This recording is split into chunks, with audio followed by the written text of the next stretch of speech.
بسم اللہ الرحمن الرحیم۔ السلام علیکم۔ دین دنیا رہبر میں آج سے ہم دجال سیریز کا آغاز کرنے جا رہے ہیں، جس میں آپ کو دجال سے متعلق مختلف معلومات فراہم کی جائیں گی۔ جب سے اللہ تعالیٰ نے ذریعہ آدم کو پیدا کیا، کوئی فتنہ دجال کے فتنے سے بڑا نہیں ہوا۔ اللہ نے جس نبی کو بھی مبعوث فرمایا، اس نے اپنی امت کو دجال سے ڈرایا ہے، اور میں آخری نبی ہوں اور تم بہترین امت۔ وہ لا محالہ تمہارے ہی اندر نکلے گا۔ اگر وہ میری موجودگی میں نکلا تو ہر مسلمان کی طرف سے اس کا مقابلہ کرنے والا میں ہوں، اور اگر میری بات نکلا تو ہر مسلمان اپنا دفاع خود کرے گا، اور اللہ ہر مسلمان کا محافظ و نگہبان ہو۔ وہ شام و عراق کے درمیان ایک راستے پر نمودار ہوگا، بس وہ دائیں بائیں فساد پھیلائے گا۔ اے اللہ کے بندو، تم اس وقت ثابت قدم رہنا۔ میں تمہارے سامنے اس کی وہ علامات بیان کیے دیتا ہوں جو مجھ سے پہلے کسی نبی نے بیان نہیں کیے۔ وہ سب سے پہلے تو یہ دعویٰ کرے گا کہ میں تمہارا رب ہوں، مگر اسے دیکھنے والے کو پہلی ہی نظر میں ایسی 3 چیزیں نظر آ جائیں گی جس سے اس کے دعوے کی تکذیب کی جا سکتی ہے۔ ایک تو یہ کہ وہ آنکھوں سے نظر آ رہا ہوگا، حالانکہ تم اپنے رب کو مرنے سے پہلے نہیں دیکھ سکتے، تو اس کا نظر آنا ہی اس بات کی دلیل ہوگا کہ وہ رب نہیں ہے۔ دوسری یہ کہ وہ کانا ہوگا، حالانکہ تمہارا رب کانا نہیں۔ تیسری یہ کہ اس کی دونوں آنکھوں کے درمیان کافر لکھا ہوگا، جو ہر مومن پڑھ لے گا، خواہ وہ لکھنا جانتا ہو یا نہ جانتا ہو۔ دجال کا نام اور اس کے معنی۔ یہودی اپنے نجات دہندہ کا آخری معلوم نام یبل، یوبل یا حبل بتاتے ہیں، جو ہماری اسلامی اصطلاح میں طاغوت اور بتوں کا نام ہے۔ اس کا لقب ان کے ہاں مسیحا یا مسیح ہے۔ دجال کا اصل نام معلوم نہیں، احادیث میں آیا جو نہیں، یہ اپنے لقب سے مشہور ہے۔ ہمارے ہاں اس کا لقب دجال مشہور ہے، اور یہ لفظ اس کی پہچان اور علامت بن گیا ہے۔ دجال کا مادہ دال جیم لام ہے۔ دجال کا لفظ فعل کے وزن پر مبالغہ کا صیغہ ہے۔ دجال کا معنی ہے ڈھانپ لینا، لپیٹ لینا۔ دجال اس لیے کہا گیا کیونکہ اس نے حق کو باطل سے ڈھانپ دیا ہے، یا اس لیے کہ اس نے اپنے جھوٹ، ملمہ سازی اور تلبیس کے ذریعے سے اپنے کفر کو لوگوں سے چھپا لیا ہے۔ ایک قول یہ ہے کہ چونکہ وہ اپنی فوجوں سے زمین ڈھانپ لے گا، اس لیے اسے دجال کہا گیا ہے۔ اس میں اس بات کی طرف اشارہ مقصود ہے کہ وہی دجال اکبر بہت بڑے بڑے فتنوں والا، جو ان فتنوں کے ذریعے اپنے کفر کو ملمہ سازی کا ساتھ پیش کریے گا اور اللہ کے بندوں کو شک و شبہات میں ڈال دے گا۔ دجال عربی زبان میں جال ساز، ملمہ ساز اور فریب کار کو بھی کہتے ہیں۔ دجل کسی نقلی چیز پر سونے کا پانی چڑھانے کو بھی کہتے ہیں۔ دجال کا یہ نام اس لیے رکھا گیا ہے کہ جھوٹ اور فریب اس کی شخصیت کا نمایاں ترین وصف ہوگا۔ وہ ظاہر کچھ کرے گا، اندر کچھ ہوگا۔ اس کے تمام دعوے، منصوبے، سرگرمیاں اور پروگرام ایک ہی محور کے گرد گردش کریں گے، اور وہ ہے دجل اور فریب۔ اس کے ہر فعل پر دھوکہ دہی اور غلط بیانی کا سایہ ہوگا۔ اس کی کوئی چیز، کوئی عمل، کوئی قول اس شیطانی عادت کے اثر سے خالی نہ ہوگا۔ اس کا ایک معنی ایسے مرہم یا لیپ جس کی تہ جلد پر بچھا کر بدنمائی چھپائی جاتی ہے۔ آپ اس تعریف کو سامنے رکھیں اور ان خوشنما الفاظ کو دیکھیں جنہیں مغربی میڈیا، جو دجال کی پہلی عالمی پریس کانفرنس سے لے کر اس کے عالمی وقتی اقتدار تک اس کی نمائندگی کا فرض انجام دے گا، واضح کر رکھا ہے، اور ان کے سہارے اپنی خون خواری، سنگ دلی اور قتل و غارت سے گری کو بھی چھپا رکھا ہے۔ مثلاً انسانی حقوق، اشتراکیت، جمہوریت، معاشی خوشحالی، معاشرتی مساوات، فلاح و بہبود کی خاطر خاندانی منصوبہ بندی، فنون لطیفہ، قانون و دستور، یہ سب الفاظ محض نعرے ہیں، ان کے پیچھے صرف سراب ہے۔ دجال اکبر کا نام مسیح کیوں رکھا گیا؟ اس کے بارے میں بہت سارے اقوال ہیں، مگر سب سے زیادہ واضح قول یہ ہے کہ دجال مسیح کہنے کی وجہ یہ ہے کہ ایک آنکھ اور آبرو نہیں ہے۔ ابن فارس کہتے ہیں مسیح وہ ہے جس کے چہرے کے 2 حصوں میں سے ایک حصہ مٹا ہوا ہو، اس میں آنکھ ہو اور نہ ہی آبرو۔ اسی لیے دجال کو مسیح کہا گیا ہے۔ پھر انہوں نے حضرت حذیفہ رضی اللہ تعالیٰ عنہ کی سند سے رسول اللہ صلی اللہ علیہ وآلہ وسلم کی اس حدیث سے استدلال کیا ہے۔ بلا شبہ دجال مٹی ہوئی آنکھ والا ہے جس پر ایک غلیظ بھدا سا خونا ہے۔ دجال کون ہے؟ دجال کون ہے، کہاں ہے، کب برآمد ہوگا؟ فتنہ دجال کا آغاز تو یقیناً ہو چکا ہے۔ اس کا سربراہ اعظم کون ہوگا؟ اس کا نقطۂ عروج کون سا لمحہ ہوگا؟ اور ہم اس لمحے سے کتنی دور ہیں یا ہم دجال کے عہد میں ہی جی رہے ہیں؟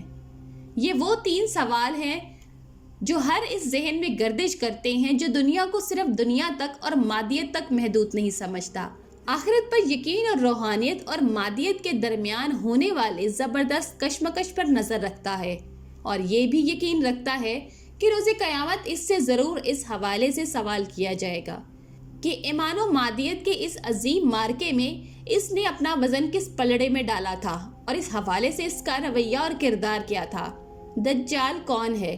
اس حوالے سے مختلف باتیں کی جاتی رہی ہیں، بعض تو اتنی مضحکہ خیز کہ بے اختیار ہنسی آتی ہے۔ ہم ان سے صرف نظر کرتے ہوئے یہاں 3 مشہور اقوال ذکر کر کے ان پر تبصرہ کرتے ہوئے چلیں گے۔ دجال کون ہے؟ بعض حضرات کا کہنا ہے کہ حضرت موسیٰ علیہ السلام کے زمانے میں بنی اسرائیل کو گمراہ کر کے شرک میں مبتلا کرنے والا سامری در حقیقت دجال تھا۔ دجال کو عالم اشیاء میں تصرف کا جو بھرپور اختیار دیا گیا ہے، اس کے تحت سونے سے بنائے گئے بچڑے کو متحرک، جاندار اور آواز لگانے والا بنا دینا کچھ بھی بعید نہیں۔ اس کی دلیل یہ ہے کہ حضرت موسیٰ علیہ السلام نے سامری سے اتنا زبردست جرم سرزد ہونے کے باوجود اسے جانے دیا، اور جو بنی اسرائیل اس کے ورغلانے پر شرک میں مبتلا ہوئے تھے، ان کی توبہ یہ طے ہوئی کہ ان کا قتل کیا جائے۔ آپ نے سامری سے فرمایا، بے شک تیرے لیے ایک وقت مقرر ہے جس سے تو آگے پیچھے نہ ہو سکے گا۔ یہ اس لیے کہ سامری کو اگر اس وقت قتل کیا جاتا تو وہ نہ مرتا۔ دجال مسیحا کاذب ہے کہ موت تو حضرت عیسیٰ علیہ السلام کے ہاتھ پر لکھی ہوئی ہے جو مسیح صادق ہے۔ جب سامری سے کہا گیا، چلا جا، تیری یہ سزا ہے کہ زندگی بھر کہے گا مجھے نہ چھوؤ، تو دجال المسیح بسامری مجروح حالت میں وہاں سے غائب ہو گیا اور اب کہیں روپوش ہے۔ سامری جادوگر کے بارے میں جو تفصیلات کتب تفسیر و تاخیر میں وارد ہوئی ہے وہ دجال پر منطبق ہوتی دکھائی نہیں دیتی۔ مثلا وہ ایک چشم نہ تھا، اس کی آنکھوں کے درمیان کافر لکھا ہوا نہ تھا۔ حضرت موسیٰ علیہ السلام نے اسے کہیں قید نہیں کیا تھا، جبکہ دجال بیڑیوں میں مقید ہے۔ سامری کو تا حیات سزا دی گئی تھی کہ وہ ہر آنے والے سے یہ کہتا تھا، مجھے مت چھوؤ۔ دجال ایسا نہ کہے گا، وہ تو ساری دنیا کو اپنے قریب کرنے کی فکر میں ہوگا۔ پھر اگر سامری ہی دجال ہوتا تو حدیث شریف میں کہیں کوئی اشارہ ملنا چاہیے تھا۔ دجال کے متعلق حدیث شریف میں تفصیلی علامات ہیں، لیکن کہیں یہ ذکر نہیں کہ وہ ہزاروں سال پہلے والا سامری تھا۔ بعض اہل علم کی رائے ہے کہ اس ہیرم آبیف مراد ہے۔ یہ سیدنا حضرت سلیمان علیہ السلام کے دور میں ہیکل سلیمانی کے 9 بڑے معماروں کا سربراہ تھا اور جنات سے تعلق رکھتا تھا۔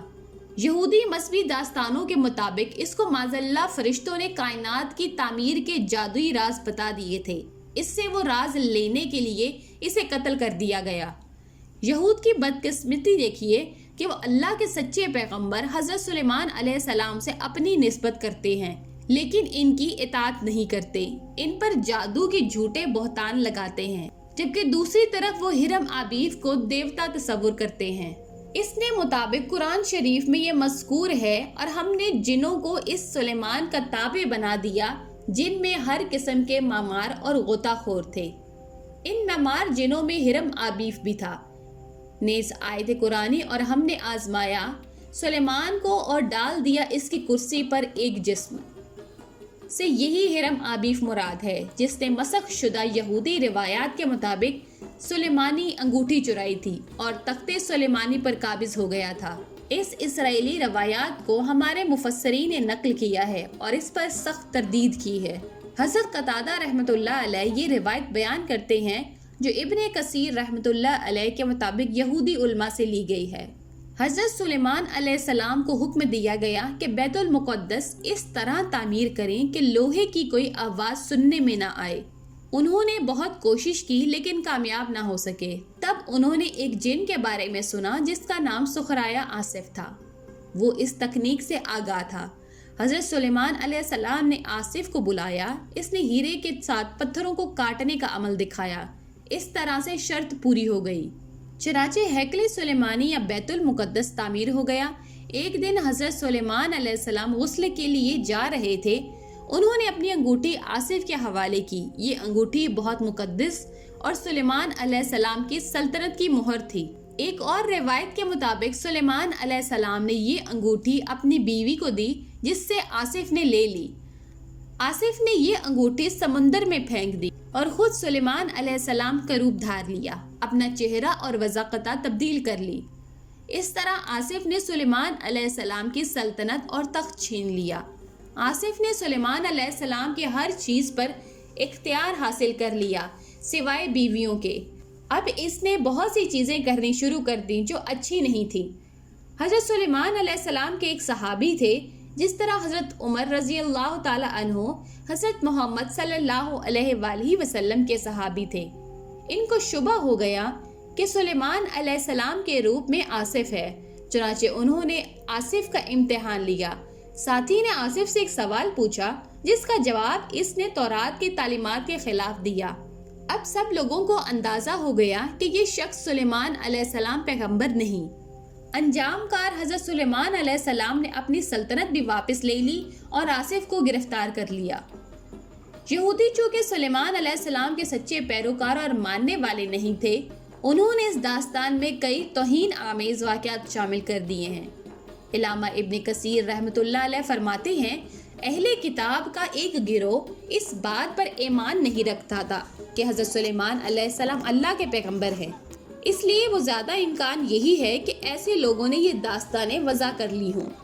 الغرض ہرم ابیف نامی انسان یا جناتی انسان یہود کی محرف داستانوں کے مطابق کائنات کا گرینڈ آرکیٹیکٹ تھا۔ اسے مقدس ہیکل کے کلس پر لے جایا گیا۔ اس کی ایک آنکھ خراب تھی، اس پر مرتے وقت تشدد کیا گیا جس سے اس کا حلیہ بگڑ گیا۔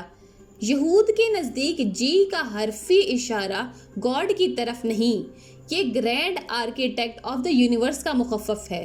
یہود اس کا اپنا دیوتا اور مسیحا خیال کرتے ہیں اور کلوننگ کے ذریعے اس کو دوبارہ زندہ کرنے کی امید پر سائنسی تجربات کیے جا رہے ہیں۔ فری میسن کی تیسری ڈگری کی تقریب یہ آخری ڈگری ہے جو غیر یہودی کو دی جاتی ہے، اور یہ الفاظ استعمال ہوتے ہیں۔ قدیم مصری زبان ہے، اس کا معنی ہے عظیم ہے فری میسنری کا مستند ماسٹر، عظیم ہے فری میسنری کا جذبہ۔ اس میں سینئر ماسٹر سے یہی نیم انسان نیم جن قسم کا بد عقیدہ اور بد عمل شخص مراد ہے۔ یہودی چونکہ اس مردہ کو زندہ کر کے اٹھانے کی فکر میں ہیں، لہٰذا وہ ماسٹر میسن بنانے کی تقریب کو اٹھانے کی تقریب کہتے ہیں، بنانے کی تقریب نہیں کہتے۔ یہود کو اپنے ماسٹر اور کائنات کی گرینڈ آرکیٹیکٹ کی لاش کو جینیٹک سائنس میں مہارت کے ذریعے اٹھانے کی امید ہے۔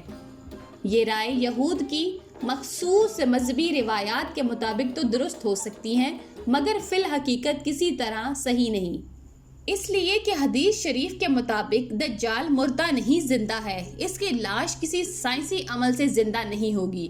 البتہ جب اللہ تعالیٰ کو حکم ہوگا اس کے جناتی قسم کے زندہ وجود کو دنیا میں فساد پھیلانے کے لیے رہائی مل جائے گی۔ کسی مفسر، محدث، مورخ یا محقق نے آج تک یہ بات نہیں کہی کہ دجال ہیکل سلیمانی کے معماروں میں شامل تھا، پھر اسے مار دیا گیا اور پھر اسے یہودی زندہ کریں گے۔ یہاں تک کہ بات یہودی مذہبی داستانوں کی ہے تو ان کا کہنا ہی کیا، یہود کی بربادی کا سبب یہی گھڑنتو قصے کہانیاں ہی تو ہیں۔